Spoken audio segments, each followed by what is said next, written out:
It was a cold evening of winters, and silence was spread all around. A chilling breeze was blowing around the trees.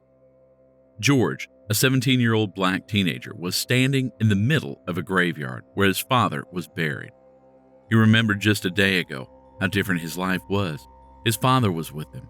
They were talking and laughing while working, and then suddenly there was nothing. His life had suddenly come to an abrupt halt and emptiness. He felt like the purpose of his life was vanishing in the air. The sound of his father's words, laughter, advice, scream, everything was still ringing in his ears, and that dark face with the light of love and innocence was still there in front of his eyes. Tears were falling from his eyes, but his expressions were bleak. Why? Why? That single word was haunting him ever since his father's demise. He wanted to crush the whole world, scream his lungs out, scratch the grave and take his father back. But that face of him and the innocent smile which was there till the very end was holding him back. He was the one that should be killed, not his father. Then why? He wanted to be killed along with him. But no, not yet. What doesn't kill you makes you stronger, he remembered his father once told him. He shook his head in denial and fell to the ground on his knees. The bullet didn't kill me, Dad, but it didn't make me stronger either. Why did you do that, Dad? You deprived me of all those hopes which I have built. What should I do now? I'm lost. I have no idea what to do. Guide me, Dad. I'm in pain. He murmured with a broken voice, and in response, no voice came except the rustling of leaves and branches. But at the back of his mind, he knew what his father would have said at this moment, like he always used to say, "Always remember, my son, this pain, this life, these hardships, these people, everything is ephemeral. Don't let them get in your way and affect you in any way. Your kind behavior, your kind words, and those good deeds you have done for people will be the only thing of worth." He sniffled and rubbed his eyes. "You gotta get up and make sure not to give up on yourself, even if there's no one to help keep your back steady. You are my pride, son. You are the hope for your mother and your sister after me. Will you promise me to look after them after me?" "Yes, Dad, I will." He remembered their conversation after his father was diagnosed with cancer. Those past statements were giving him strength bit by bit and encouraging him to do what is right and what he promised to do. Wiping his face and sending some last prayers toward heaven, he moved toward the exit, walking past the empty junkyard near his home, where his father used to work, reminding him of those good days when he learned a lot of new things. They would laugh together and discuss the complications of life. He used to show him basic moral values and human worth through his act. The way he used to treat, talk, work, and behave with people and animals around him was the model for him which he had always been following for years. There was not even a single person in his entire life who had any complaint to him. He was respected by everyone due to his upright character and kind nature. He used to teach his son about work ethics and management so that he would be respected among people just as he was. It was dark outside when he entered the small home with the shabby interior. His mother was laying on the bed, looking at the roof blankly. Silent tears were leaving from the corners of her eyes and falling on the pillow. His sister was weeping while hugging on to the only photo they had of their father. When his mother noticed George entering the room, her silence broke and turned into muffled, painful cries. She got up from the bed and hugged her son. "I knew sooner or later you would be separated from your father. He was suffering from cancer, and I prepared myself for that day. But yesterday's incident broke all my expectations. George, I wasn't prepared for that." She cried on his shoulder. "No one was, Mom," he whispered while crying back. "I never thought the cause of your father's death could be anything other than cancer. He did nothing wrong to anyone. Why did he kill my Ray? He was a cop. He was supposed to be with justice. How could he kill a person? He will be punished for what he did. I'll make sure of that." Rage and fire burned within his eyes. The whole incident was playing out in his mind again and again. His father, unfortunately, became the victim of the societal cancer of racism, hatred, and greed. This cancer is far worse than any type of cancer. Since the moment he buried his father this morning, he had decided to fight for his father's right and fight against this racism and corruption. He was determined to take Lieutenant Schwan Cooper to the gallows for his heinous crimes, and he had enough evidence for that. A blue truck entered the junkyard premises, and before it could go any further, an officer from inside the place came and mentioned that Mr. Raymond was in the driver's seat, to stop the vehicle and to come down. George, who was sitting on the passenger seat beside his father, was observing the unusual activity. They both came out of the car and went to the officer, who was standing all proud and straight with eyebrows raised. George was looking around and found that no worker was there in the junkyard. That was strange, because normally everyone would be here around this time in the morning. Out of nowhere, an assistant officer standing beside Lieutenant stepped forward and handcuffed Mr. Raymond without any questioning or charges.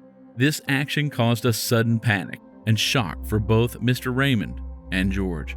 "What are you doing?" George asked Sergeant, who was pushing and pinning down his father and putting on cuffs forcefully. "Sir, can you please at least tell me what I've done to deserve this behavior?" Raymond asked the lieutenant while trying to cooperate with Sergeant. "Shut up, you drug-selling moron. You want to talk? We'll talk in jail." Lieutenant spoke in a curt voice, which made them anxious about what was happening. "Sir, you must have some sort of misunderstanding.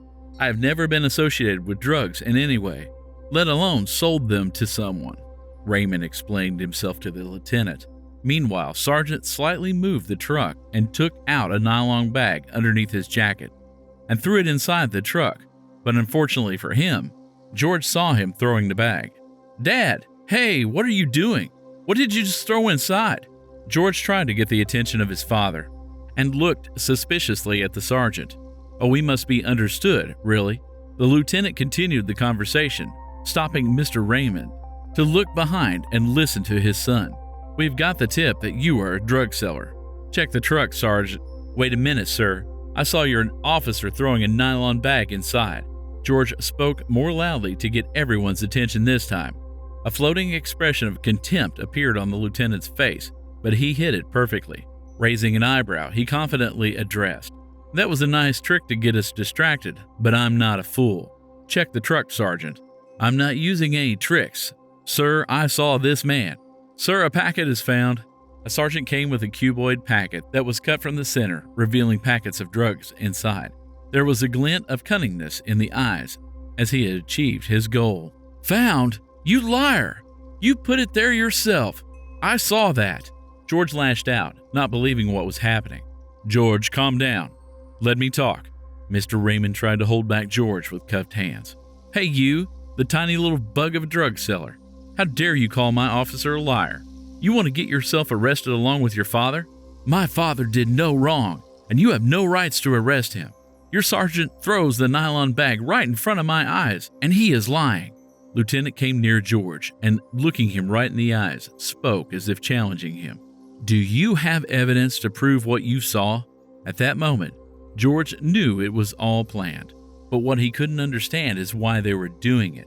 Who had been observing Lieutenant's disgust toward them, understood very well what and why they were trying to do. You planned this yourself. Why?" George asked. "George, stop this. You must be mistaken." Mr. Raymond tried to close the argument because he didn't want George to face the consequences of any situation. "Me? I did what?" Lieutenant asked with a smirk. "How could you do that? You're the embodiment of justice. Why are you playing this foul act and blaming an innocent person?" George couldn't believe it because for him the world was too simple.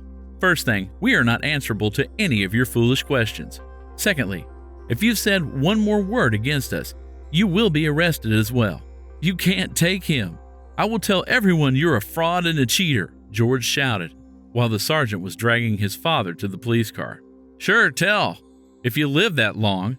Lieutenant laughed and took out his revolver and pointed it toward George. George was at his wits' end, and then suddenly he was pushed to the ground, and he heard a shot. Moments later, he saw his father lying on the ground with blood oozing from his chest. Everyone went still for a moment, and when the realization hit them, they went into action. George was crying and trying to talk to his father, who was lying unconscious. The lieutenant immediately called the control room and sent a message to the station. One culprit found in drug selling died in an encounter in the junkyard situated north of Finkel Street. Send the team there for immediate inspection. 1 week later, Schwan Cooper, son of famous business tycoon Albert Cooper, who served as a lieutenant, is being dragged to prison after a hearing in the courtroom. According to the sources we have come to know, it was proved through evidence that he murdered Raymond Harris and allegedly blamed him for drug selling and falsifying the evidence. He has been deprived of his position and badge, and the court sentenced him to lifetime imprisonment. A news reporter standing outside the courtroom was speaking on television in a small house where Mrs. Raymond and her children were sitting. They were watching the news and shedding silent tears on the justice which has been provided to their departed soul of Raymond Harrison. Furthermore, it has come to notice that evidence was provided by the son of Raymond Harrison, named George Harrison, in the form of a videotape recorded from the black box of an unidentified car in the junkyard, where the victim's body was investigated.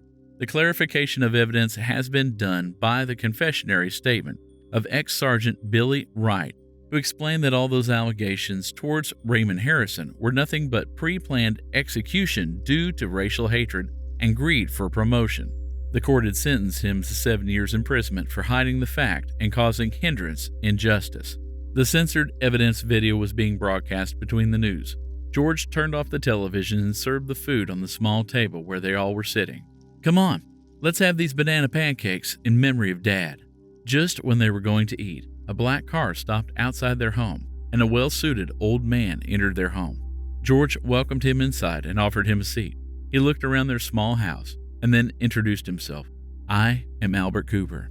I know my condolences will not be sufficient for your loss, but I would really like to apologize and compensate you for your loss. I'm sorry to say this, but you cannot bring us back our father, and you have no need to apologize. What your son did wasn't your fault," George replied. "I know I can't bring back your father, but since, due to the ill nature of my son, you lost your father, the least I can do is to make sure you live a satisfactory life, and for that reason, I would like to give your family my whole wealth. We really appreciate your concern, but we really don't want all this aid.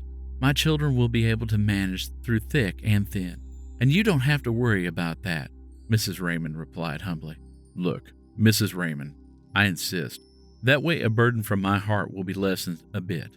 I believe it was my responsibility to keep a check on my son, but unfortunately, I couldn't.